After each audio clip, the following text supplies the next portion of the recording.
What is the policy on service members having sex while deployed? Good question. Hi, I'm Sarah Stewart.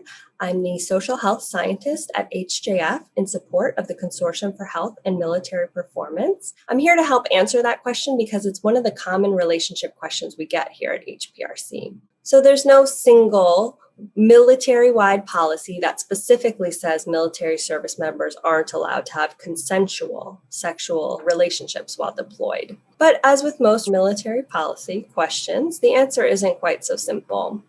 Sex during deployment is a tricky matter because potentially related things like fraternization, sexual misconduct, and extramarital sexual conduct are all outlined by the Uniform Code of Military Justice as serious offenses. But in addition to the policy guidelines, you really have to think about what's best for you, for your team, and for the mission. In many ways, it's normal to build close, even intimate relationships with people you're deployed with. But at the same time, there can be downsides. First, let's talk about fraternization.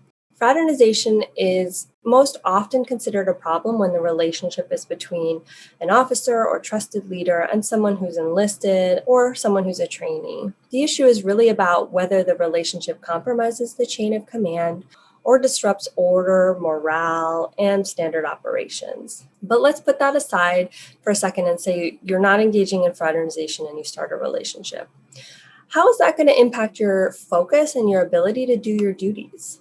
Romantic relationships are tricky in that they tend to spill over into other areas of your life.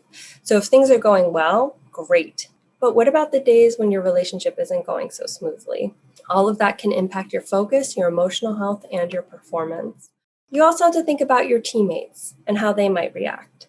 Maybe you find you're spending less time with others in favor of that one-on-one time with your romantic interest. And so your team slowly starts to feel less cohesive.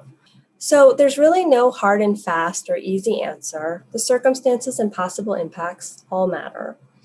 When your relationship starts to hurt team cohesion, order, or your personal ability to focus and be at your best, that relationship might need to be reevaluated, particularly when you're deployed.